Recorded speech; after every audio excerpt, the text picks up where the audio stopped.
সুপ্রিয় শিক্ষার্থীবৃন্দ, আশা করি এই করোনাকালীন সময়ে সঠিক স্বাস্থ্যবিধি মেনে তোমরা সকলেই সুস্থ আছো। বিদ্যানন্দ ফাজিল মাদ্রাসা কর্তৃক আয়োজিত এই অনলাইন ক্লাসে সবাইকে স্বাগত। আজ আমি তোমাদের আলিম প্রথম বর্ষ জীববিজ্ঞান প্রথম পত্র অধ্যায় অষ্টম টিস্যু ও টিস্যুতন্ত্র, টিস্যু অ্যান্ড টিস্যু সিস্টেম এই অধ্যায় থেকে আলোচনা করব।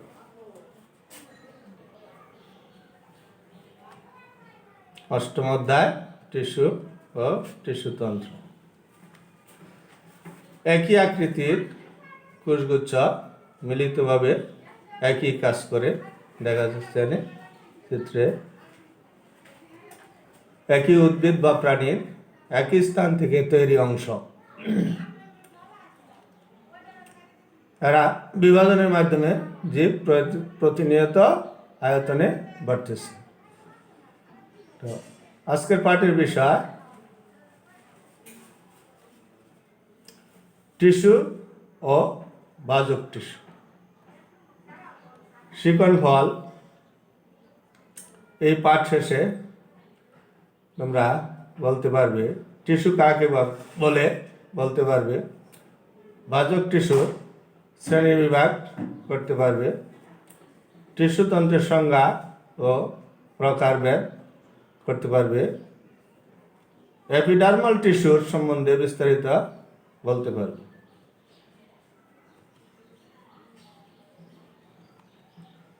আমরা টিস্যু কাকে বলে সংজ্ঞাটা জেনে, একই স্থান থেকে সৃষ্ট একই আকৃতির কোষগুচ্ছ একই কাজ করে,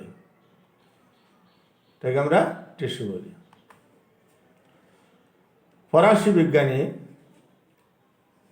MFX বিচার সর্বপ্রথম টিস্যু শব্দটি ব্যবহার করেন। টিস্যুকে আমরা দুটি ব্যবহার করি, বাজক টিস্যু এবং স্থায়ী টিস্যু। যে টিস্যু বিভাজনে সক্ষম তাকে আমরা বাজক টিস্যু, আর যে টিস্যু বিভাজনে অক্ষম তাকে স্থায়ী টিস্যু বলি। বাজক টিস্যুর বৈশিষ্ট্য আমরা দেখতে পাই, বিভাজনে সক্ষম কোষ দিয়ে গঠিত টিস্যুকে বাজক টিস্যু বলি। বাজক টিস্যুর বৈশিষ্ট্য, এরা বিভাজন ক্ষমতা সম্পন্ন, এর কোষগুলো আয়তাকার, ডিম্বাকার, পঞ্চভুজাকার বা ষড়ভুজাকার।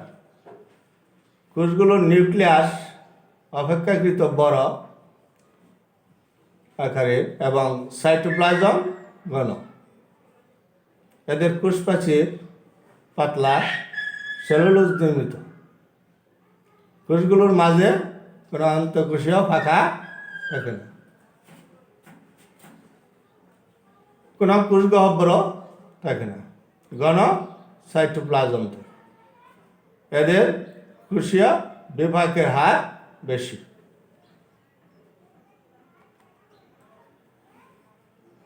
অবস্থান বাজক টিস্যু, উদ্ভিদের বর্ধিষ্ণু অগ্রভাগ ছাড়া ও আছে কচি পাতা, ফুল, পর্বমধ্য, কক্ষমুকুল, ভাস্কুলার বান্ডল, কর্টেক্স ইত্যাদি অংশে বাজক টিস্যু থাকে। বাজক টিস্যুর কাজ, শীর্ষস্থ বাজক টিস্যু বিভাজনের মাধ্যমে উদ্ভিদের দৈর্ঘ্য বৃদ্ধি পায়। এতে ছোট গাছ উঁচু ও লম্বা হয়। পার্শ্বীয় বাজক টিস্যু বিভাজনের মাধ্যমে উদ্ভিদের ব্যাস বৃদ্ধি পায়। এদের সরু কাণ্ড ক্রমে মোটা হয়। বাজক টিস্যু থেকে স্থায়ী টিস্যু সৃষ্টি হয়। আবাদ মাধ্যমে বাজক টিস্যু থেকে ক্যালাস সৃষ্টি হয় এবং ক্যালাস থেকেই নতুন চারা তৈরি। আমরা বাজক টিস্যুর শ্রেণী বিভাগ করি। বাজক টিস্যুকে উৎপত্তি অনুসারে, অবস্থান অনুসারে, কোষ বিভাজন প্রক্রিয়া অনুসারে, কাজ অনুসারে শ্রেণী বিভাগ করা হয়েছে। উৎপত্তি অনুসারে বাজক টিস্যু তিন প্রকার: প্রারম্ভিক বাজক টিস্যু, প্রাইমারি বাজক টিস্যু, সেকেন্ডারি বাজক টিস্যু। অবস্থান অনুসারে বাজক টিস্যু তিন প্রকার: শীর্ষস্থ বাজক টিস্যু, ইন্টারক্যালোরি বাজক টিস্যু, পার্শ্বীয় বাজক টিস্যু। কোষ বিভাজন প্রক্রিয়া অনুসারে বাজক টিস্যু তিন প্রকার: মাস, প্লেট, রিব। মাস বাজক টিস্যু, প্লেট বাজক টিস্যু, রিব বাজক টিস্যু। কাজ অনুসারে তিন প্রকার: প্রোটোডার্ম, প্রোকেম্বিয়াম আর গ্রাউন্ড মেরিস্টেম। বাজক টিস্যুর শ্রেণীবিভাগ। আর উৎপত্তি অনুসারে প্রারম্ভিক বাজক টিস্যু কাকে বলে আমরা দেখি। মূল বা কাণ্ডের অগ্রভাগের শীর্ষদেশে একটি ক্ষুদ্র অঞ্চল রয়েছে যেখান থেকে পরবর্তী বাজক টিস্যুর উৎপত্তি ঘটে। প্রারম্ভিক বাজক টিস্যু থেকে এই অঞ্চল থেকে প্রথম বৃদ্ধি শুরু হয়। প্রাইমারি বাজক টিস্যু, যে বাজক টিস্যু উদ্ভিদের ভ্রূণ অবস্থায় উৎপত্তি লাভ করে তাকে আমরা প্রাইমারি বাজক টিস্যু।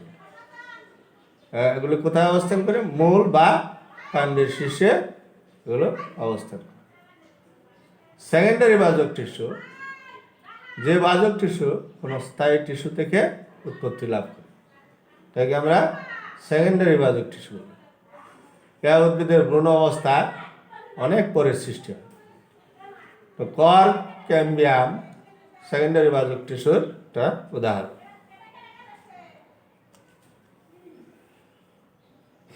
অবস্থান অনুসারে বাজক টিস্যুর শ্রেণীবিভাগ। শীর্ষস্থ বাজক টিস্যু, যা মূল কাণ্ড বা শাখা প্রশাখার শীর্ষে অবস্থান করে, এটা হলো শীর্ষস্থ বাজক টিস্যু।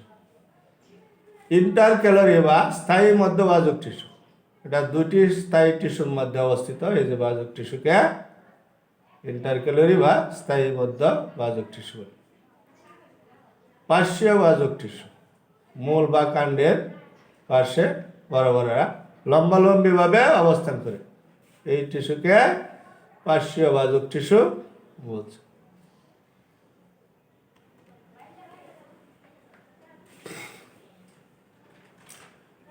কোষ বিভাজন প্রক্রিয়া অনুসারে মাস বাজক টিস্যু, যে বাজক টিস্যুর কোষ বিভাজন সকল তলে অর্থাৎ সব তলে হয়ে থাকে তাকে মাস বাজক টিস্যু বলে। এ প্রকার বিভাজনের ফলে উদ্ভিদের ঘনত্ব বৃদ্ধি পায়, যেমন এন্ডোস্পার্ম, টিস্যু মজ্জা, কর্টেক্স ইত্যাদি। প্লেট বাজক টিস্যু, যে বাজক টিস্যু দুই তলে বিভাজিত হয়ে থাকে তাকে আমরা প্লেট বাজক টিস্যু বলি। এই প্রকার বিভাজনের ফলে উদ্ভিদের আয়তন বৃদ্ধি পায়, যেমন পাতা। এটা হলো প্লেট বাজক টিস্যুর উদাহরণ। রিব বাজক টিস্যু, যে বাজক টিস্যুর কোষগুলো একটি তলে বিভাজিত হয় তাকে আমরা এক তলে বিভাজিত হয় তাকে আমরা বলি রিব, আর দুই তলে প্লেট, আর সব তলে বিভাজিত হয় মাস প্লেট। মাস, প্লেট, রিব। রিব বাজক টিস্যুর কোষগুলো একটি তলে বিভাজিত, তাকে আমরা রিব বাজক টিস্যু বলি। এর ফলে উদ্ভিদের একসারি কোষ বৃদ্ধি পায়, যেমন বর্ধিষ্ণু মূল, উদাহরণ হচ্ছে রিব বাজক টিস্যু।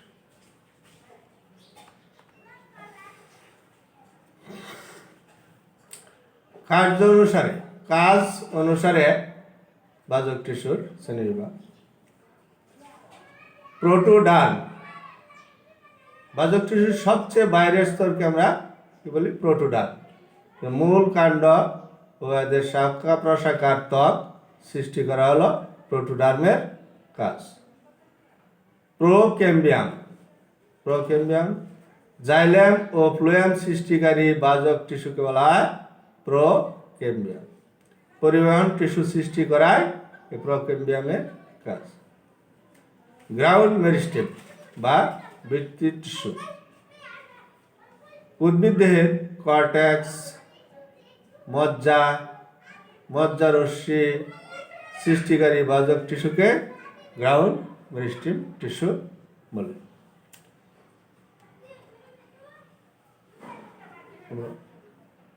টিস্যু তন্ত্র, এখন আমরা আলোচনা করবো টিস্যু তন্ত্র। দেখি টিস্যু তন্ত্র কি। একই ধরনের শারীরবৃত্তীয় বা যান্ত্রিক কাজ সম্পাদনে নিয়োজিত এক বা একাধিক টিস্যুকে টিস্যুতন্ত্র বলে। বিজ্ঞানী সাস 1875 এর মধ্যে টিস্যুতন্ত্রকে 3 ভাগে ভাগ করেছেন।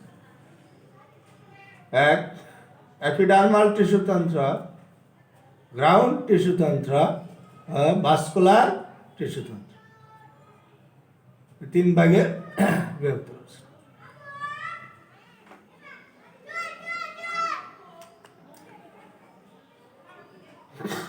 বিভিন্ন প্রকার টিস্যুতন্ত্রের একটা স্লাইড আমরা দেখতে পাচ্ছি, ছবি।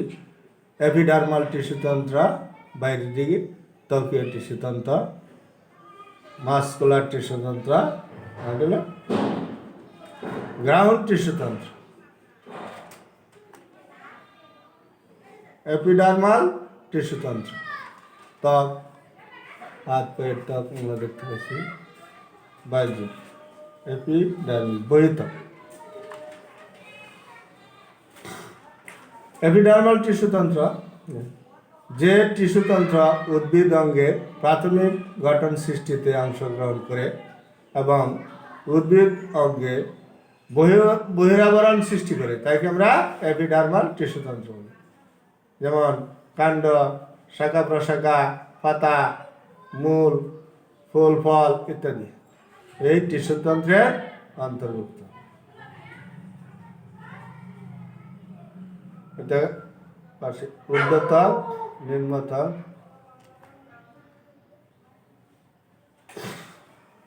এপিডার্মাল বা ত্বকীয় টিস্যুতন্ত্র অবস্থান উদ্ভিদের মূল, কাণ্ড, পাতা, ফুল, ফল, বীজ প্রভৃতির বহিরাবরণে ত্বকীয় টিস্যুতন্ত্র থাকে। গঠন, এটি 3টি অংশ দ্বারা গঠিত: ত্বক বা এপিডার্মিস, ত্বকীয় উপাঙ্গ, ত্বকীয় রন্ধ্র।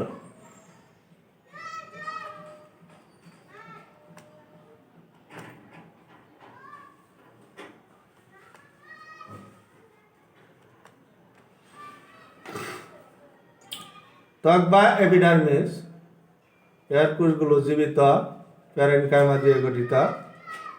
কোষগুলো নলাকার, ডিম্বাকার বা উপবৃত্তাকার। কোষগুলো ঘন সন্নিবেশিত, কোনো আন্তঃকোষীয় ফাঁক থাকে না। কোষগুলোর কেন্দ্রে বড় কোষগহ্বর, অল্প সাইটোপ্লাজম ও একটি নিউক্লিয়াস থাকে। এতে কিউটিন নামক রাসায়নিক পদার্থ জমা হয়ে কিউটিকল নামক স্তর গঠন করে। এর পরিণত কোষগুলা মৃত। রক্ষী কোষ ছাড়া ত্বকের অন্য কোষগুলোতে ক্লোরোপ্লাস্ট থাকে না। মূলের বহিরাবরণকে বলা হয় এপিব্লেমা এবং কাণ্ড সহ অন্যান্য অঙ্গের বহিরাবরণকে বলা হয় এপিডার্মিস।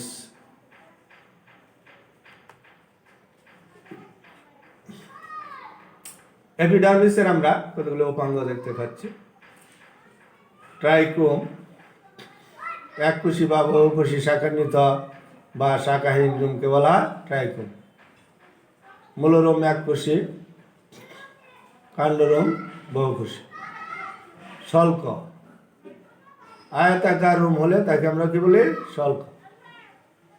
আর কোলেটার্স, বৃন্ত, মস্তক এবং গ্রন্থিযুক্ত বহুকোষীয় ট্রাইকোমকে বলা হয় কোলেটার্স।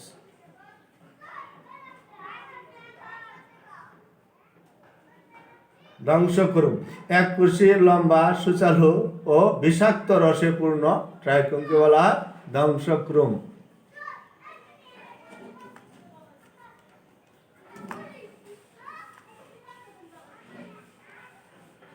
পানি তোলে স্ফীত পানি সঞ্চিত এক প্রকার ত্বকীয় রোগ, যা শীতকালে পানিগুলো বরফে পরিণত হয় বলে একে পানি তোলে যুক্ত উদ্ভিদ বলে। এই পানি থলে যুক্ত উদ্ভিদকে বরফ উদ্ভিদ বলে। যেমন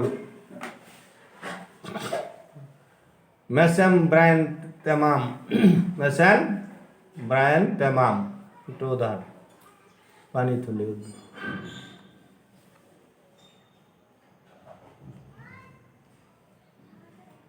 মেসেম ব্রায়ান্থেমাম পানি থলে। ত্বকীয় রন্ধ্র, ত্বকে অসংখ্য ছিদ্র থাকে। সাধারণত দু ধরনের রন্ধ্র থাকে, যথা পত্ররন্ধ্র, পত্ররন্ধ্র যে অর্ধচন্দ্রাকৃতির দুটি রক্ষীকোষ দ্বারা পরিবেষ্টিত সূক্ষ্ম ছিদ্রবোধকে বলা হয় পত্ররন্ধ্র। রক্ষীকোষগুলোতে ঘন সাইটোপ্লাজম ও একটি বড় নিউক্লিয়াস এবং ক্লোরোপ্লাস্ট থাকে। রক্ষীকোষের চারদিকে থাকে ত্বকীয় কোষকে বলা হয় সহকারী কোষ। মূলে কোনো রন্ধ্র থাকে না। মরুজ উদ্ভিদের লুকায়িত পত্ররন্ধ্র থাকে।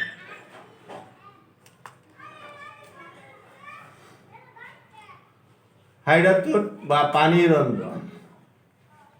অনেক উদ্ভিদের পাতার কিনারা বা শীর্ষে বিশেষ ধরনের ছিদ্র থাকে, যা দিয়ে পানি তরল আকারে বের হয়ে আসে।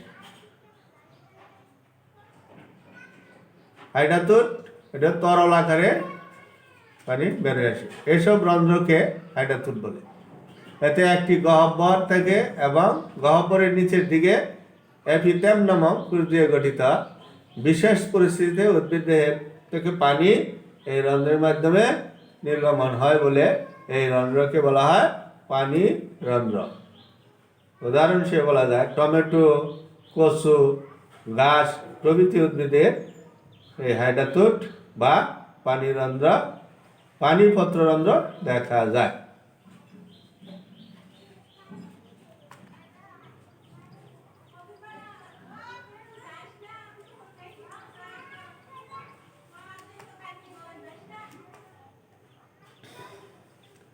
এপিডার্মাল টিস্যুতন্ত্রের কাজ। এটি উদ্ভিদের সংরক্ষণমূলক টিস্যু। এটি নিম্নোক্ত কাজগুলো সম্পন্ন করে: ভিতরের টিস্যুকে বাইরের আঘাত থেকে প্রতিকূল আবহাওয়া, পরিবেশ এবং জীবাণুর আক্রমণ হতে রক্ষা করে। মূলরম পানি ও খনিজ লবণ শোষণ করে। মোম ও কিউটিকলের আবরণ উদ্ভিদের অতিরিক্ত প্রস্বেদন হ্রাস করে। পানি ও নানা বর্জ্য পদার্থ সঞ্চয় করে। খাদ্য তৈরি করে। গ্যাসীয় আদান প্রদান ঘটায়। ত্বকীয় উপাঙ্গগুলো পরাগন গ্রহণে এবং ফল ও বীজের বিস্তারে সাহায্য করে। হলো এপিডার্মাল টিস্যুতন্ত্রের কাজ।